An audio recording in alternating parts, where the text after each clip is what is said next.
I am here with the incredible Shelley Hamilton, and she's going to tell us a little bit about herself and share with us her amazing story and a song as well. Shelley, why don't you start off by telling us a little bit about your background, where you're from, and what got you started in music? Well, hello everyone. Hello. Hello everybody. Shelley Hamilton here, somewhere in Ontario. It's a covert operation right now. Really happy to be talking to everyone. So how do I start? So I'm Shelley Hamilton. I'm an artist that's based here in Toronto, Ontario, Canada, but I am proud to be from Halifax, Dartmouth, Nova Scotia. Grew up in a black community in Nova Scotia called Cherry Brook. Cherry Brook, which is also a division of a whole larger black community called Preston. These are black communities that have been here in Canada for hundreds of years since the American Revolutionary War. So those are part of my roots and history here in Canada. And the influx of black Canadians is varied at various times in Canada.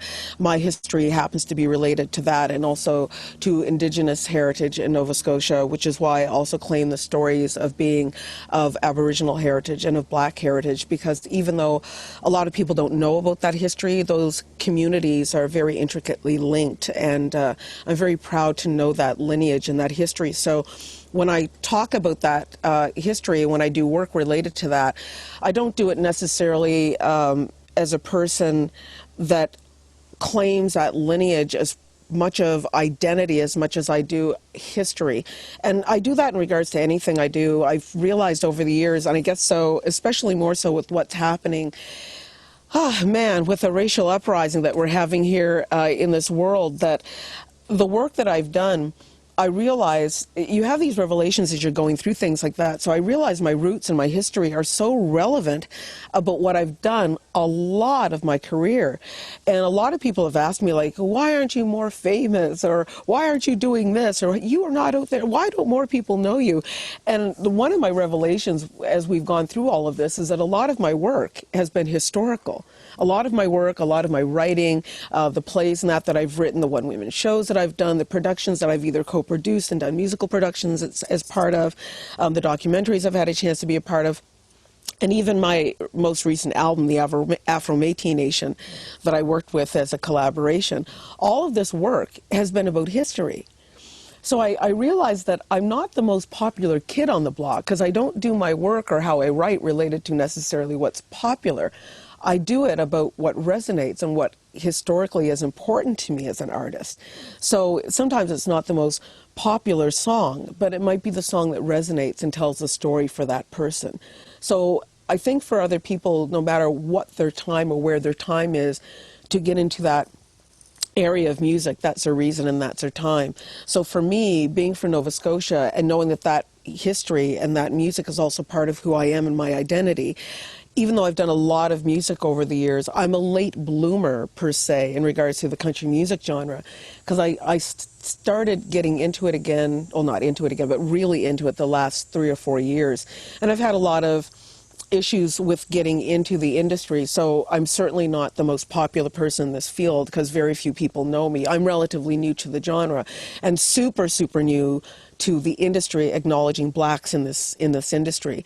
But I'm hoping now that that's happening more so, that people can see that where I come from and the music I'm doing now and why I'm doing it is understandable. And it's all based on my history. Now I'm actually doing what resonates more than ever with me right now, and that is the history of my music and wanting to translate that history in the genre that I know I was also heavily influenced by growing up. So my evolution with music was doing a lot of genres artistically and traveling the world. But when I decided I needed to come home, literally, to music again, what was the music that resonated? If I was going to start up in a genre of music, with band, with music, with writing, what would it be? And it always came back to country. It always came back to those stories. It always came back to those influences, the ones that were just as influential for me at different times as the country music was. And the country music was definitely one of the first. Great. Is there any specific artists that really inspired your music and any artists that you hope to inspire with your music that are up and coming? Wow, that's a really good question, Nicole. When I was growing up, like the stories that I remember is my father with the old phonographic record player that put in the 8-track cassette tapes. That's really old school. And he would put those in, and we'd get Best of K-Tel's Country, or we would get Freddie Fender, or we'd get Ray Charles. And I remember when my father put Ray Charles on, he was adamant for me to understand that this was our music.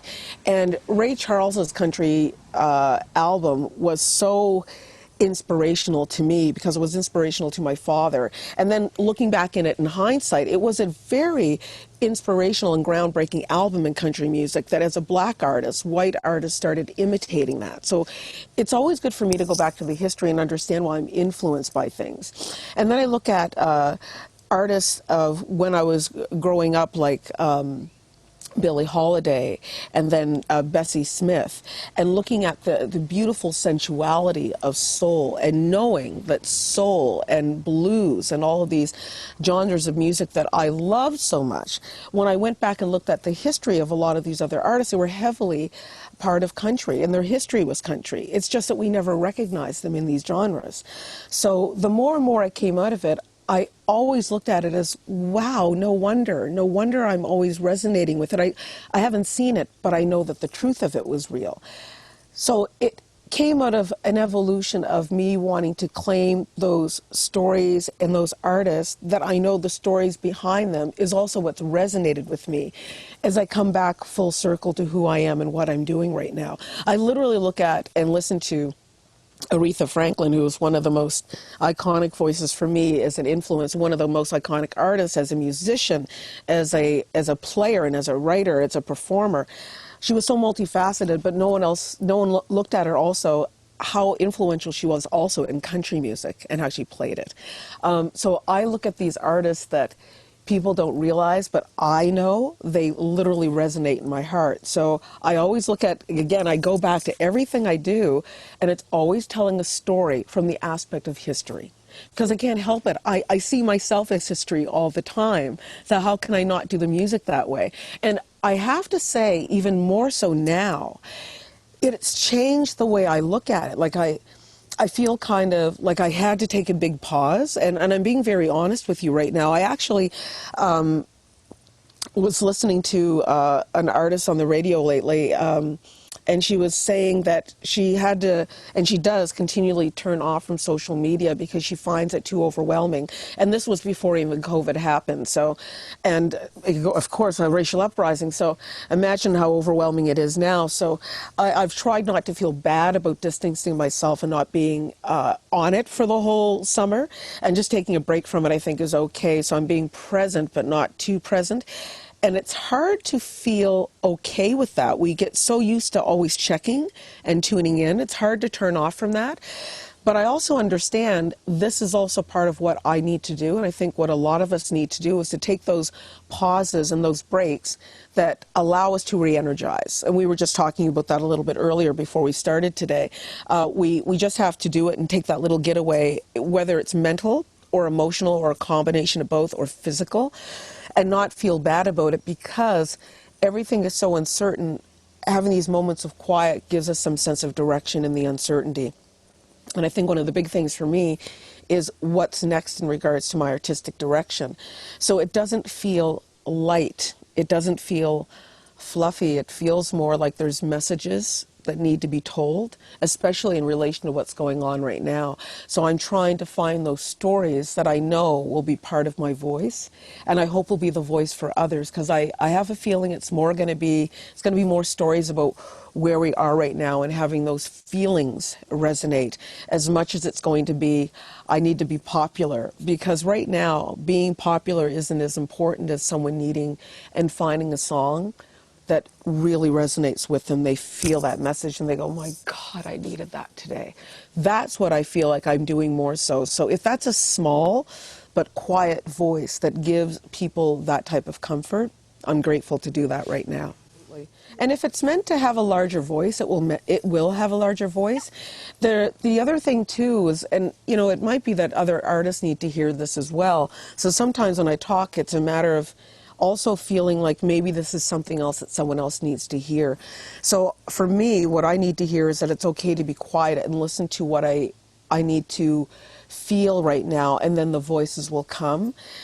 And to not feel bad about taking a break from that, because we all need it right now, because we've had such a shock to our emotional core, that it's okay to have these moments of pause to see where the next step is and where our next breath is going to be. I know for myself, as much as I feel driven to do that, it feels like there's so much out there in social media that it's hard for people to have any direction, and they're trying to quell a lot of things that are making them feel anxious. So that's the other thing I say to them, is that, you know, I get it, I get the anxiety, I get the trying to put stuff out there to quell, but I also hear and feel for a lot of people, this is the time that instead of needing to put stuff out there, just be quiet with it. That's equally as hard for us because we've been quiet with it for so long, but there's a reason why we need to be quiet with it in this way for a while. And we can still go forward. I mean, I'm certainly going forward and doing things, and can talk about that as well. But it is good to listen in between all of this. There's a lot of noise out there. So it's equally important for us to have the quiet to reflect on where we are and where we need to be, where we're going. And it's okay to do that. And I mean, I'm doing that right now just because I think it's important. Good. If you want to tell us a little bit about your song Stay Strong and the story behind that and how it's impacted people who've listened.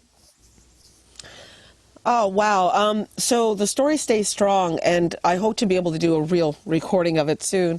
But right now, it's out there as a live recording. And what happened with that song is working with my new band, we've been working on new tunes, new music, and getting ready to go into the studio and record. And we were doing a live show. It was the last night, pretty much before the city's closed down. And out of all the songs that we had recorded on video, Stay Strong was the song that actually that was a good quality, somewhat of a good quality recording. And then everything shut down, and we didn't have anything, and we couldn't play, and we couldn't perform. And this song just seemed to have more of a message than we could have ever imagined. And even though it was a relatively new tune for us, I just thought it was important to put it out there to give people that message of stay strong. Like, this is going to be a long haul. You know, we just have to hold on to each other through this. And it feels hard, feels sudden, it feels abrupt, but just hold on. And there's no way we could have ever thought that that's really a message. It would have been starting as a hashtag. It just started as this whole message of people knowing that they had to hold on to something. So initially when I put it out there, I put it out as a single, as a fundraiser for artists here in Canada, and also for Nova Scotia Strong after the, unfortunately, Canada's largest mass suicide happened here at the same time during COVID, and it happened in my province in Nova Scotia. So that's been also a shock to Canada's system, let alone dealing with a pandemic. So I just felt that I needed to put the music out there for it to be a response for artists and for those in Nova Scotia. And the response from the Red Cross has been just beautiful on the East Coast, so they've been promoting it there as well. With the Actors Fund of Canada, which also has it affiliated with them there. I've also been promoting it through Bandcamp, and Bandcamp has been having Bandcamp Fridays, so that's been wonderful. And I've also been promoting it when I do small concerts here in my neighborhood, and even the neighborhood has been really responsive, and they've just appreciated the messages in the music at this time. Like when I play Stay Strong, or even when I play any of my other original stuff, or when I'm doing, you know, covers and changing the lyrics and that to make it relevant to what's going on right now.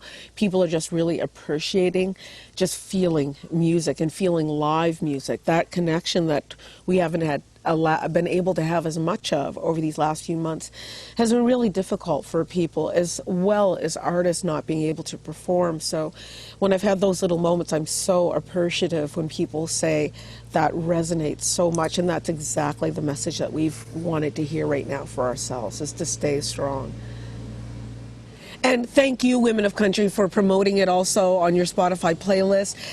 It's been wonderful. Everyone has been so happy and responsive to see that, and it's been really, really great. So thank you for that as well. The more people that know about it and know about all these other great artists in country music, that's Black artists, it's wonderful to see. So thank you.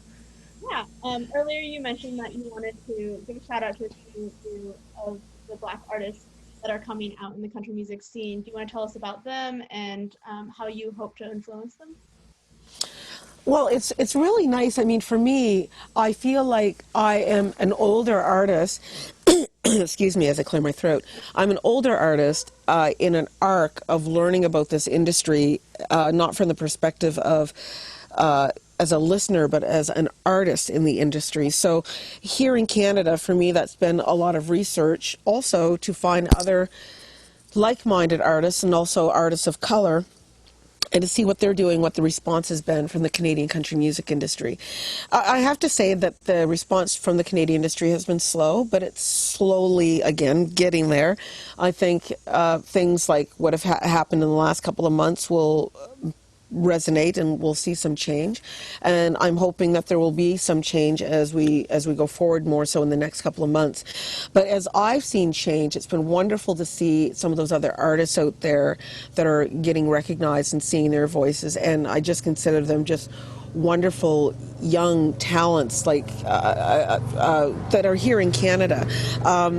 Just found a new artist recently by the name of Sasha, and she just comes out of Ontario. She's just really young and really, really strong as a performer, as an artist. Also, Kaya Cater, I've known about her work for the last couple of years, and honored that she was also nominated in the Canadian Folk Music Awards, as well as I was for my work. So it's really just wonderful to see artists like that recognized in their genres.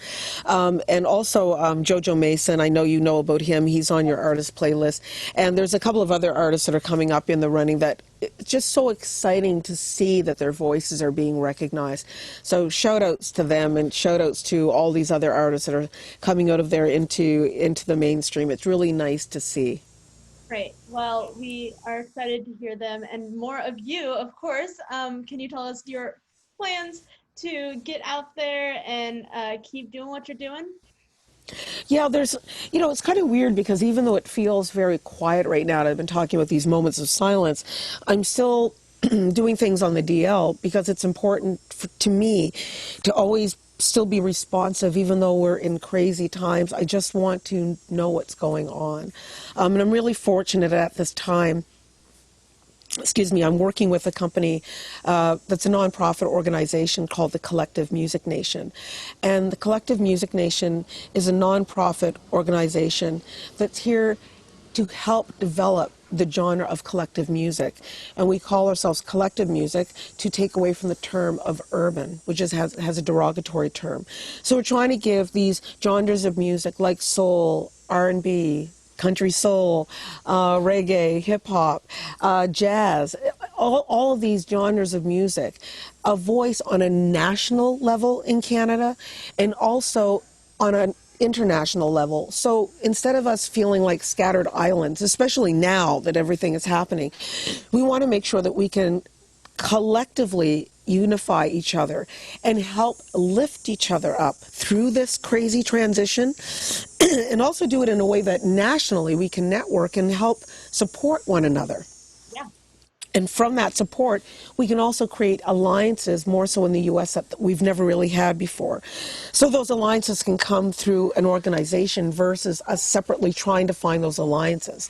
And I think that's really important right now because COVID has made us so disconnected, and everyone's literally scrambling to figure out how we can stay connected in these genres of music and all over in music in general. So this is really important. The time has come. It's come just at the right time.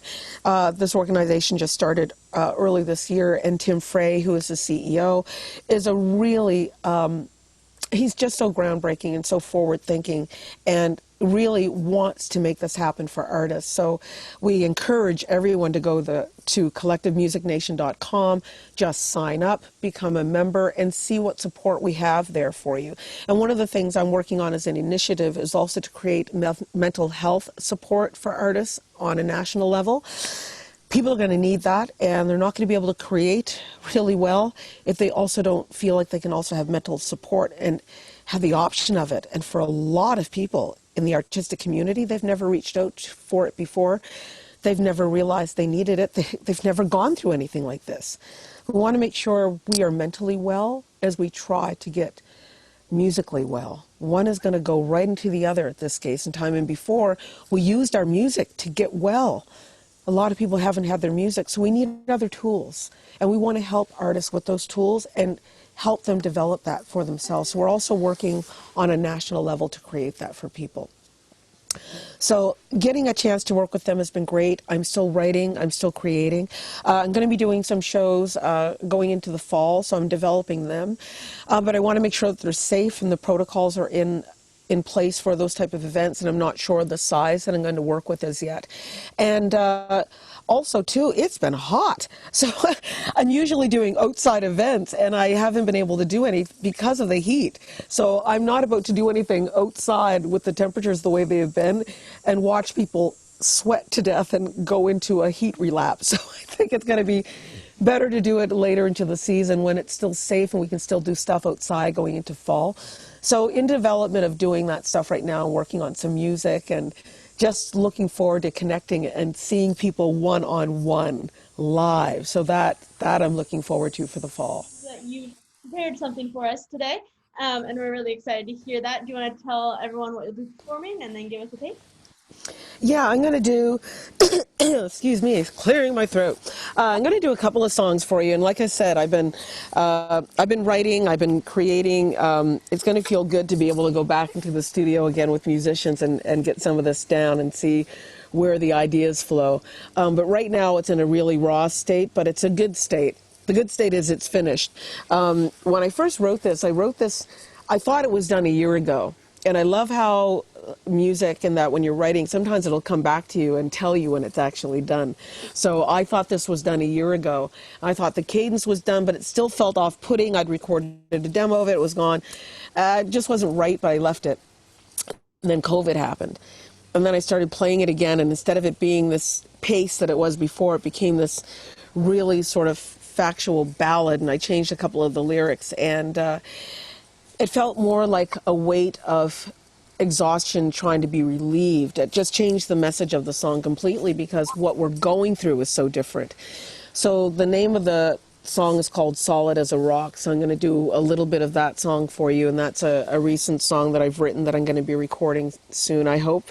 And the other song is I'm going to mix it in with a song from my Afro-Métis Nation album that was a collaborative album with other artists that we released in 2019, and that album was nominated for Canadian Folk Music Award for Aboriginal writing, which I'm really, really proud of.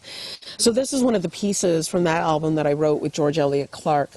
So I'm going to segue into this song because it's also an emotion about what's happening right now with the weight of the world, and it's one of the things that's resonated with me culturally, so here I am writing about my stories.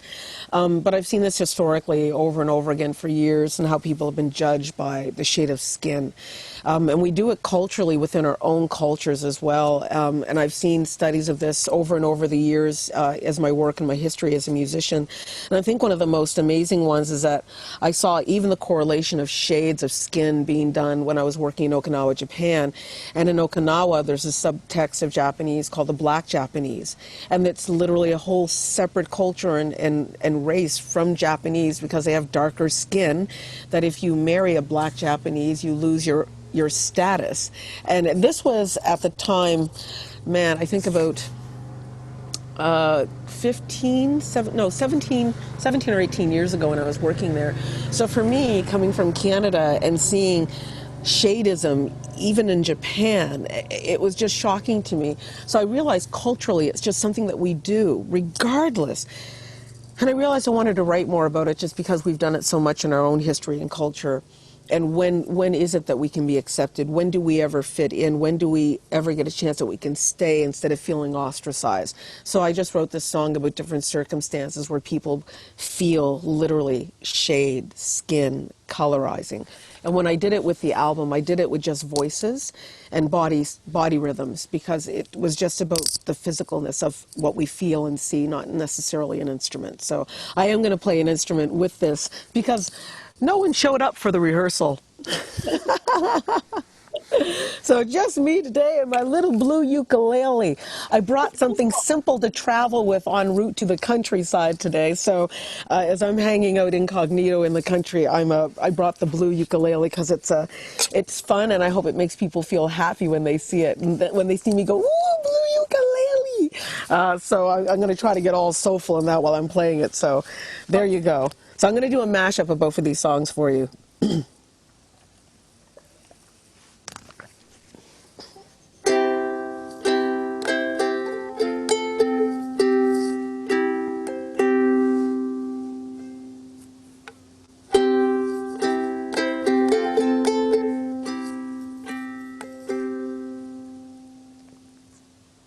Sometimes I wish I could be the burden.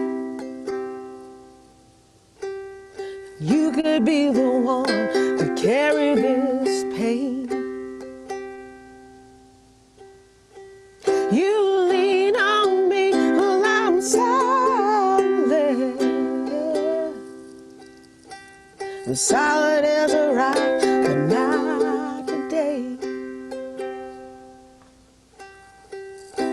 Goliath got nothing on me. Puny little man is all I see. Throw stones of pain and I'll build a wall. Use every one of them and make it stand tall. I'm always a strong one, starting today. I'm gonna take some time, gonna take a rest. You know, it's okay to say. Sometimes I wish I could be the burden. You could be the one to carry this pain. You lean on me while I'm silent, yeah. The silent is a right, but not today. The silent is a right, but not today.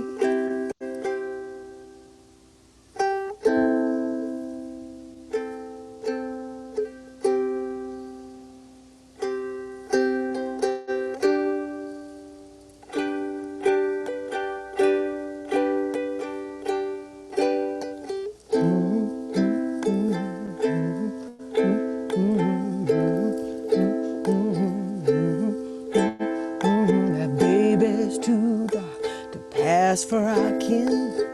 Too dark, see the color of her skin. That baby gone.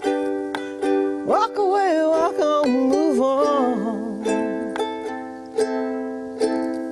That baby too dark to pass for our kin. Too dark when I see him, I see my sin. I gotta move on. Walk away, walk on, I move on. I move on. Oh, where's a child fit in? Where's a child fit in? Where's a child fit in with his color of skin?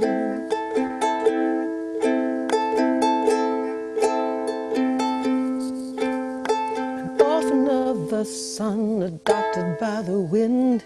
I'm the tender wine that should not be a sin, but I move on. I walk away, walk on, I move on. I move on. Oh,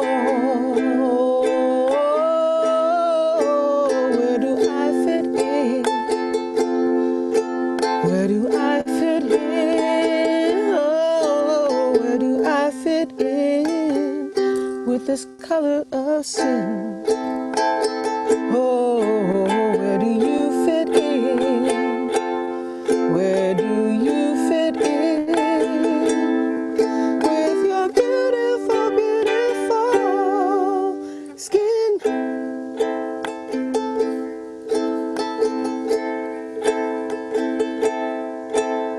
They call me high yellow. They call me indigo. They call me caramel. They call me mulatto. They call me buttery. They call me octoroon. They call me juju baby. They call me macaroon. They call me an apple. They call me Oreo. They call me a banana. They call me half-breed, oh no. They call me a Muslim. They call me Arabic. They call me Black Panther. They call me Hispanic skin. Wow. It's so powerful and amazing. Thank you for sharing that with us. Yeah, thank you. It's one of those type of tunes where it's like, hey, you won't hear that in the top 40. But at the same time, it's one of those powerful songs that tells a story of shade. And I've played it for audiences, and had students come up to me and cry just because it spoke of their identity. And when I spoke one of those songs, or when they hear the poetry is done by George Eliot Clark at the outro of the song.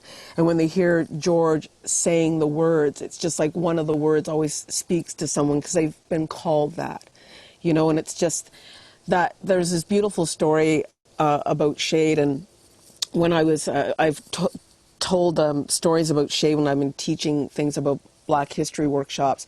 And my story about shade is when I would finish teaching the workshops, I'd always say, I can't wait for the day that we don't celebrate Black History Month.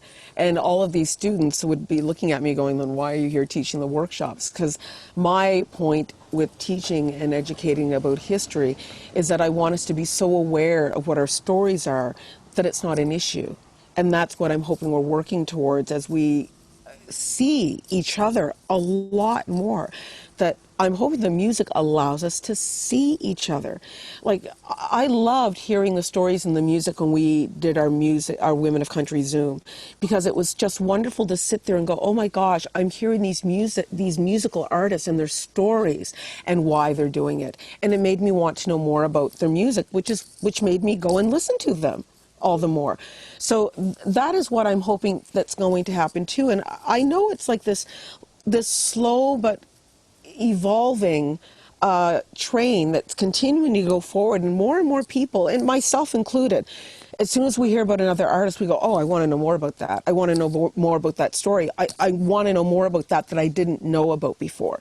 So, I mean, even today, talking to you and giving some insight to my stories, I'm hoping that people go, oh, who is Shelley Hamilton, and what is it about the history of Blacks and Nova Scotia and Canada, and what is it that I don't know that actually is part of this history that I've just never seen before.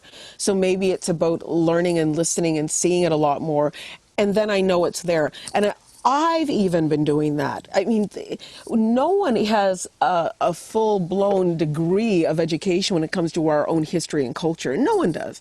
So every time I hear something new related to some aspect Canadian history, I hope it does wake me up to want to know more about it, to be conscious and to be aware. If we feel helpless about what we can do and what we want to see going forward, and how can we be part of the change, just these moments like us connecting and educating one another. This is what it's all about. This is what makes me so excited. I have more things coming up with people interviewing me and talking to me, just because I'm a little bit longer in the tooth. I've realized that, you know, we have this crazy feelings about feeling like we're so helpless going through this. And I certainly do too. And I feel, I well up thinking about it. But then at the same time, I also have people that reach out to me in media and in different aspects of the arts that reaffirm my voice in the industry. And they say, well, we've got to interview you, or we have to talk more, or let's do this program or whatnot. So I know, even though things feel uncertain right now, there are things that are going to be happening. And I think we have to have a sense of what I've been saying to people: instead of being anxious, let us take a moment to wonder. Because wondering about things feels a little bit lighter and allows us to be more open instead of being in a state of, I don't know. And what if? And I don't know. And it's like, yeah, we don't know. That's really scary. But wondering about it makes you literally take a breath and you can sit with it a little bit better. So maybe I'm part of the interview today and a few people get to hear me tell these stories and to tell them to wonder. And just in that moment, if they take a breath, hey, this interview was worth it. Well, this was such a fun interview, and I know everyone is going to love hearing your story and more of your music and be more educated and interested in all this. So, thank you so much. It was a pleasure talking with you again, and I wish you all the best and enjoy the nature that you have planned. Oh, I will. A shout out to all my black country music brothers and sisters in Canada and the US. A shout out to all my brothers and sisters that embrace music of all genres like this, that want to know more about who we are and what we're doing in the industry. Thank you so much, my dearest Nicole, for being a voice for us and for being such a wonderful connection. And I hope that I get a chance to see, connect, talk to, support and raise more brothers and sisters as we all do this beautiful work in music. Let us go forward with wonder, everyone. And I wonder when I get to talk to you again, and I wonder who I get to connect with soon. All open, all curious. Namaste, everyone.